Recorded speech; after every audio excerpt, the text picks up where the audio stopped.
Bien, ahora les voy a hacer solo algunos comentarios, ¿sí?, sobre el ejercicio que resolvimos de oscilaciones libres amortiguadas. Recuerden que nosotros llegamos a esta expresión, sabíamos que W1, el desplazamiento vertical de la masa, ¿sí?, el desplazamiento W1 de t, después de que se cortara el contrapeso, iba a tener esta expresión, ¿sí?, una componente por la sola presencia de la masa de la viga, estático, ese no depende de t, está siempre, más la otra componente, ¿sí?, que habíamos deducido que cuando la velocidad inicial era 0 tenía esta expresión. El desplazamiento inicial debido al contrapeso por esta expresión, ¿sí?, que depende del factor de amortiguamiento y de la pulsación natural. La pulsación natural, en definitiva, se resume a calcular la rigidez K1, porque la masa es conocida. Entonces, si conocemos la rigidez, conocemos la pulsación y queda definido todo este término.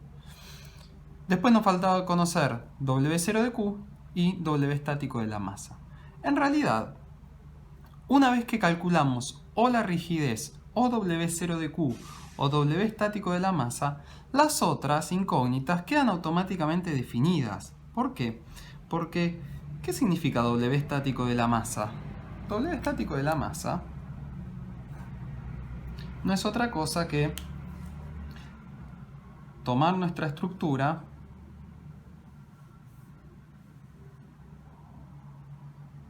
cargarlo con una fuerza igual a m por g y ver cuánto vale el desplazamiento. Este de acá sería W estático por la masa. Otra forma es arrancar calculando W0 de Q, que es como yo hice en la primera parte.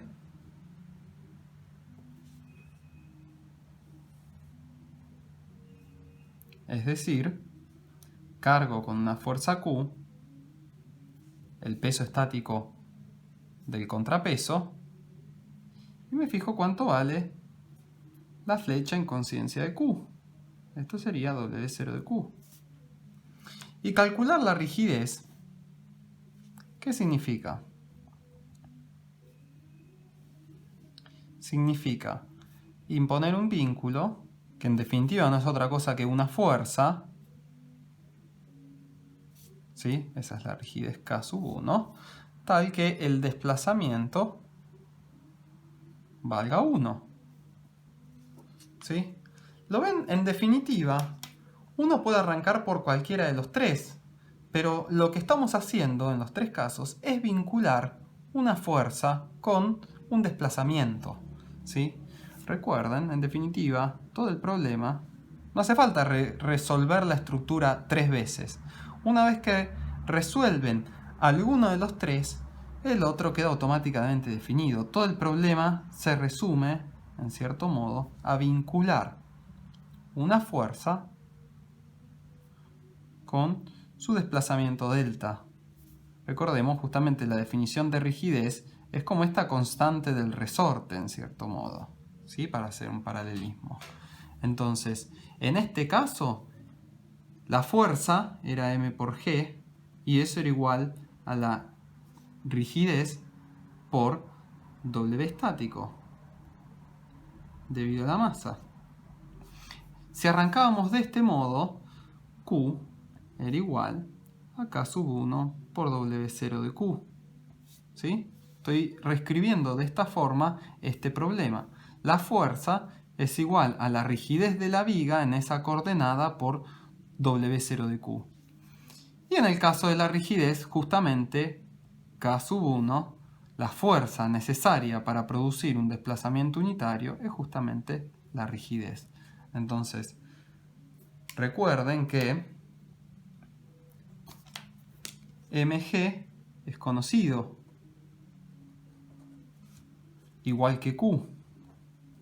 Por lo tanto, una vez que calculamos una de los tres, por ejemplo, la rigidez K, W0 o W estático debido a M, automáticamente podemos despejar ¿sí? Con calcular una de las tres, automáticamente quedan definidas las tres, en cierto modo, con hacer una simple cuenta vinculando rigideces o flexibilidades, ¿sí? Recuerden que la flexibilidad es igual a la inversa de la rigidez. Entonces,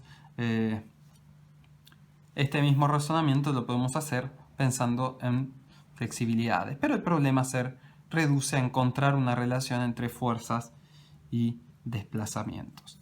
Yo arranqué calculando este desplazamiento, W0. Después W0 hice Q dividido W0 y calculé la rigidez.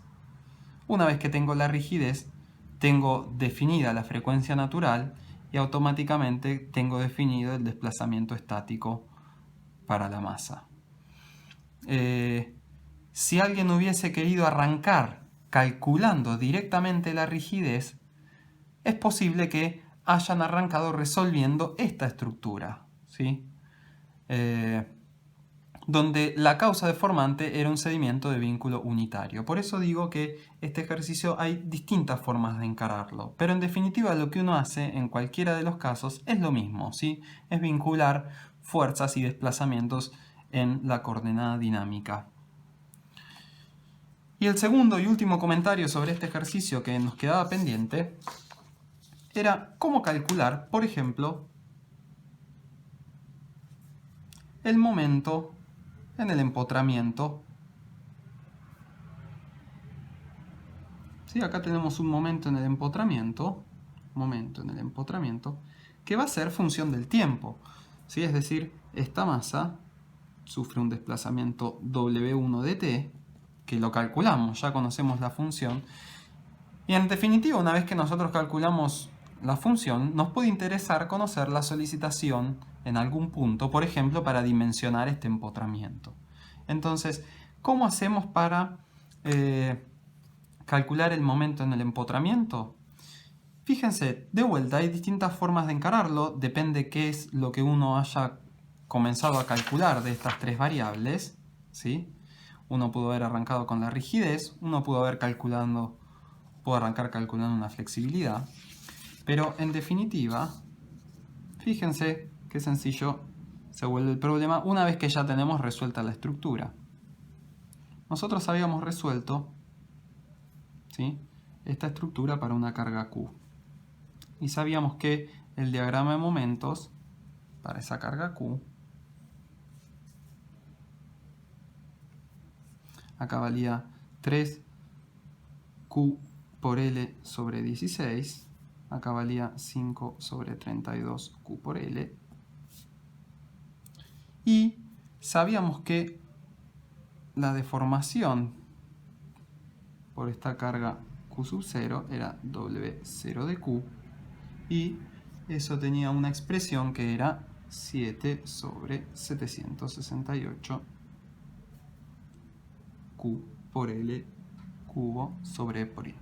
Repito, hay distintas formas de calcular el momento en el empotramiento en función de t, depende de qué es lo que uno haya empezado a calcular. Yo empecé calculando W0 de Q.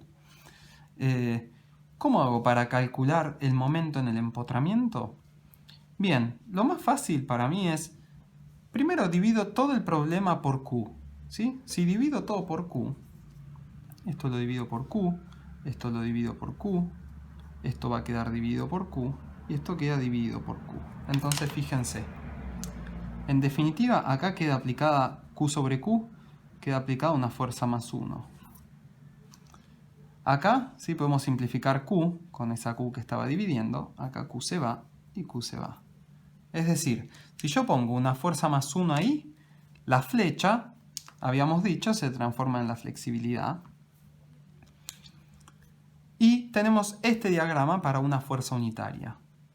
¿Qué pasa si yo ahora multiplico al problema por K sub 1, por la rigidez? ¿Sí?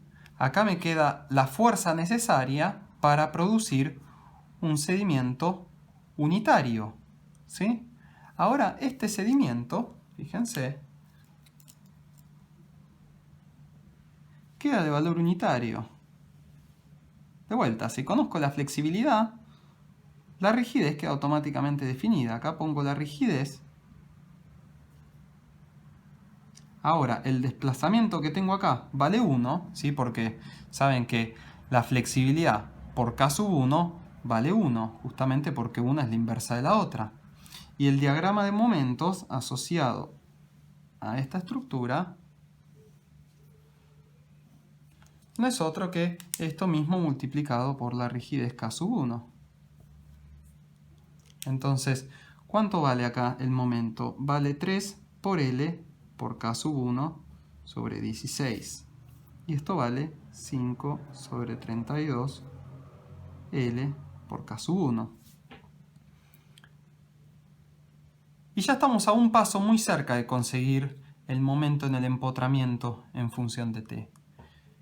¿Cómo hago? Ahora digo, bueno, este desplazamiento unitario lo multiplico por el verdadero valor del desplazamiento. ¿Cuál es el verdadero valor del desplazamiento? El verdadero valor es x en función del tiempo. ¿Sí? Entonces acá multiplico por x en función del tiempo y acá multiplico por x en función del tiempo. ¿Sí?